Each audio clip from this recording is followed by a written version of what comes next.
నమస్తే, welcome to my channel Priya's voice.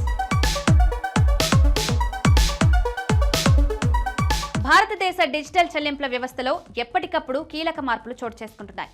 లక్షలాది మంది భారతీయులు ప్రతిరోజు ఉపయోగించే యూనిఫైడ్ పేమెంట్స్ ఇంటర్ఫేస్ యూపీఐ చెల్లింపులు చేసే విధానాన్ని శాశ్వతంగా మార్చడానికి సిద్ధంగా ఉంది.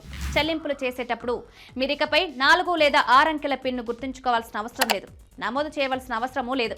ఎకనామిక్ టైమ్స్లోని ఒక నివేదిక ప్రకారం అక్టోబర్ 8 నుంచి వినియోగదారులు వారి ముఖ గుర్తింపు వేలిముద్రను ఉపయోగించి యూపీఐ చెల్లింపులను ఆమోదించవచ్చు. ఈ చర్య చెల్లింపు ప్రక్రియను వేగవంతం, సులభతరం చేయడమే కాకుండా దాన్ని గతంలో కంటే మరింత సురక్షితంగా కూడా చేస్తుంది. భారతదేశ డిజిటల్ ప్రయాణంలో ఇదొక మైలురాయిగా నిలుస్తుందని నిపుణులు అంటున్నారు. ఇక్కడ మీ గుర్తింపు మీ పాస్వర్డ్ గా మారుతుంది.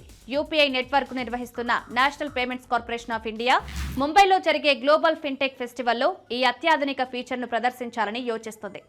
ఎన్పీసీఐ ఇంకా దీనిపై వ్యాఖ్యానించినప్పటికీ ఈ కొత్త టెక్నాలజీని అమలు చేయడానికి అన్ని సన్నాహాలు పూర్తయ్యాయని వర్గాలు చెప్తున్నాయి. ఈ కొత్త బయోమెట్రిక్ ప్రమాణీకరణ వ్యవస్థ పూర్తిగా భారత ప్రభుత్వ ప్రత్యేక గుర్తింపు వ్యవస్థ ఆధార్పై ఆధారపడి ఉంటుంది. ఒక వినియోగదారుడు చెల్లింపు చేయడానికి వారి ముఖం లేదా వేలిముద్రను ఉపయోగించినప్పుడు వారు ఆధార్లో స్టోర్ చేయబడిన బయోమెట్రిక్ డేటాతో ధృవీకరణకు ఒక మూలాధారంగా ఉంటుందని స్పష్టం చేసింది. దీనర్థం బ్యాంక్ ఖాతా, యూపీఐ ఐడి వారి ఆధార్ కార్డుకు లింక్ చేసిన వ్యక్తి మాత్రమే చెల్లింపును ఆమోదించవచ్చు. ఈ ప్రక్రియ చాలా సులభమవుతుంది. చెల్లింపు చేసేటప్పుడు వినియోగదారుడు పిన్ను నమోదు చేయడానికి బదులుగా బయోమెట్రిక్ ప్రమాణీకరణను ఎంచుకోవాల్సి ఉంటుంది. ఇది ఫోన్ కెమెరా లేదా వేలిముద్ర స్కానర్ను సక్రియం చేస్తుంది. విజయవంతమైన స్కాన్ తర్వాత డేటా ధృవీకరణ కోసం ఆధార్ సర్వర్కు సురక్షితంగా పంపుతుంది. ధృవీకరణ తర్వాత చెల్లింపు వెంటనే విజయవంతమవుతుంది. ఈ మొత్తం ప్రక్రియ కొన్ని సెకన్లలో పూర్తవుతుంది.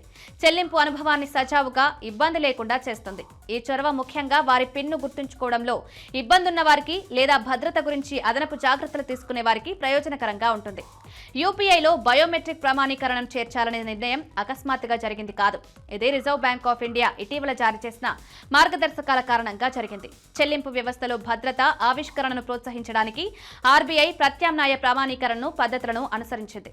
డిజిటల్ చెల్లింపులను మరింత యూజర్ ఫ్రెండ్లీగా, సురక్షితంగా చేయడం, ఎక్కువ మంది వాటిని స్వీకరించేలా ప్రోత్సహించడం కేంద్ర బ్యాంకు లక్ష్యం. మరిన్ని వీడియోస్ కోసం సబ్స్క్రైబ్ చేసుకుని కిందున్న బెల్ ఐకాన్ని నొక్కండి. Thank you.